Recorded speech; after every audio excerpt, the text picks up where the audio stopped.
Ryan Reynolds here for, I guess, my 100th Mint commercial.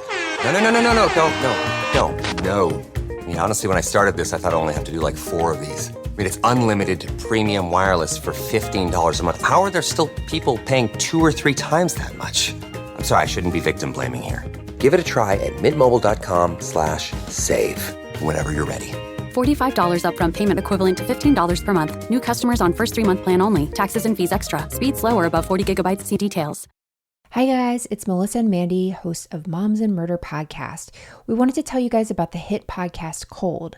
This season, the host, Dave Cawley, investigates the disappearance of Sheree Warren, a young mother looking for a fresh start. Sheree was recently divorced and she had moved back in with her family, found a great new job, and even a new boyfriend. Her life was turning around and she was really happy for the first time in a long time. But on a crisp October evening after work, Sheree said goodbye to her coworkers, left the office, and was never heard from again. All eyes quickly turned towards her ex-husband. He had a history of violence and had previously lured another woman into the woods and beat her with a tire iron. But there was also another man that piqued the interest of investigators. Sheree's new boyfriend, a former reserve police officer who also had a dark history of sexual violence. The 2 men closest to Sheree swore they loved her and promised to protect her. But did one of them murder her? We're about to play you a clip from the show. While you're listening, make sure to follow the Amazon Music exclusive podcast Cold in the Amazon Music app.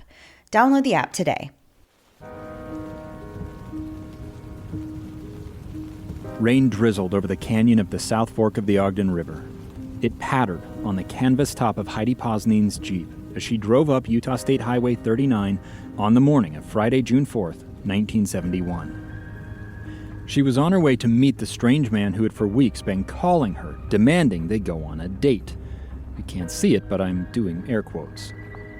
She turned right off the highway at the entrance to the Meadows campground, crossed a short bridge over the river, barely more than a creek really, and stopped next to a camper trailer on the far side.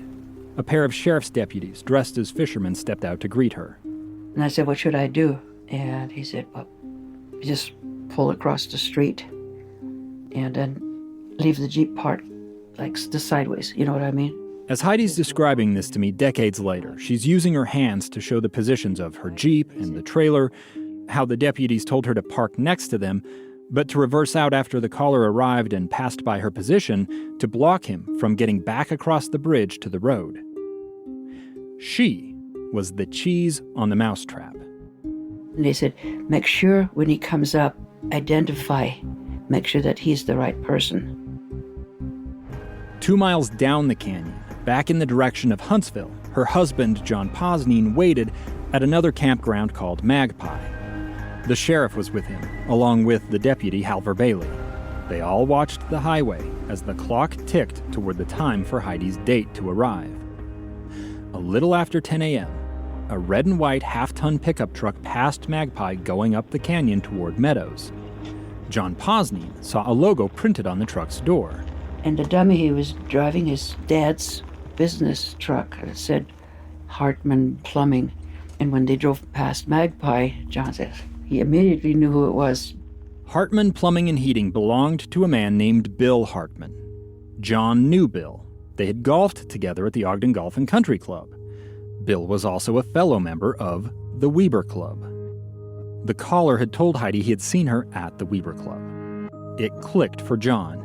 He recognized the man at the wheel of the pickup as Bill Hartmann's oldest son, Cary Hartmann. The sheriff tried to radio the 2 undercover deputies who were with Heidi at Meadows to let them know the caller would soon reach them. But the radio didn't work in the narrow canyon. Heidi had no idea who the young man in the pickup truck was when he turned off the highway, drove across the bridge, and stopped next to her Jeep. No, because I never paid any attention to him before. I didn't notice him before.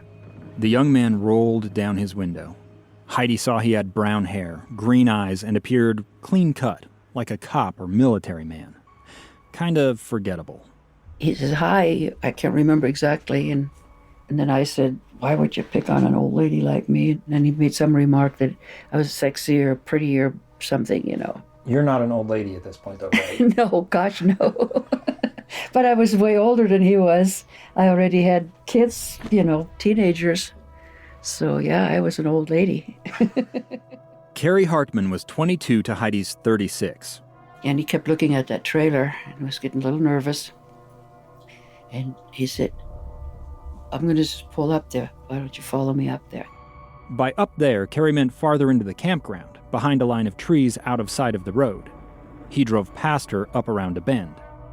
Heidi put her Jeep in reverse, pulled out and blocked the narrow road just as the deputies had instructed. She then leapt from the Jeep and rushed into the safety of their trailer. The deputies told her to stay put, then went to stand next to the Jeep. Heidi poured herself a cup of coffee with shaking hands. She listened for the sound of the pickup. It returned after a few minutes. Heidi peeked out the window as the deputies pulled Cary out of the truck and placed him under arrest. They frisked him, finding a small knife in his pocket.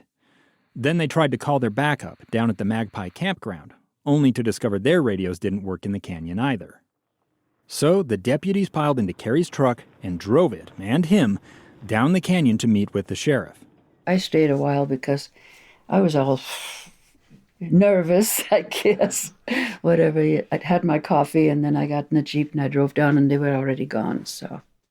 Only later did Heidi learn from her husband, John, what had happened when Cary had arrived in handcuffs at Magpie. John, she told me, had turned to the sheriff. He says, boy, I'd sure like to smack him in the mouth. And he says, well, we looked the other way. So they had him already out, and John punched him. And he was embarrassed. He looked down and he says, I wish you had a gun and shoot me. Really? Yeah, he said that because he was embarrassed. He was ashamed. John Posnine had punched Cary Hartmann in the face, while the sheriff and his deputies looked the other way. Needless to say, this wasn't legal. The deputies had then taken Cary to the Weber County Jail in Ogden, where they had booked him on suspicion of making threatening phone calls. A minor, misdemeanor charge that didn't quite match the gravity of the whole situation. Cary provided a handwritten statement admitting to what had happened. I called the lady and said, would you meet me at a time and place? If not, some harm would come to your husband's car, and possibly him. That's not Cary's voice, but they are his words, read by a voice actor. Even today, Heidi downplays the seriousness of what happened. Well, because he really hadn't done anything other than met me. But I'm here to tell you, there was something much more ominous behind those phone calls. Something that makes Heidi's mouth go dry and her hands fidget when she really stops to think about it. This season isn't about Heidi Posnine. As I said earlier, it's about the disappearance of Sheree Warren. But there's a reason we're starting with Heidi instead of Sheree.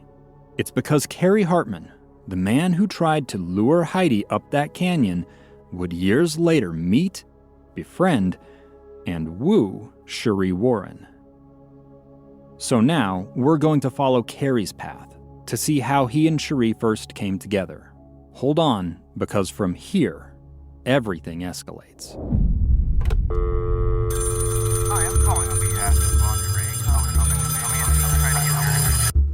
Our story begins with a phone call. Voice on the phone said I was sexy. He had made literally thousands of those types of calls. He follows the women, gets to know them, and then hits them. Then, no reporting a body that I found. everything There are a lot of missing girls. escalates. She was beaten, stabbed until the knife broke, and then shot twice in the head. Sheree Warren disappeared in the fall of 1985. Her friends and family say she's not the type to just run away. She wouldn't leave her child. No one can say just what happened to Sheree. No one's faced charges for her disappearance. Not her ex-husband, Chuck Warren. Money was a big issue to Chuck. He told her, if I can't have you, nobody's going to. And not Sheree's boyfriend, Cary Hartmann. I remember her saying, be careful with him. He had two dispositions, Dr. Jekyll, Mr. Hyde. He could be the nicest guy you ever wanted to meet, but he also had that sinister side.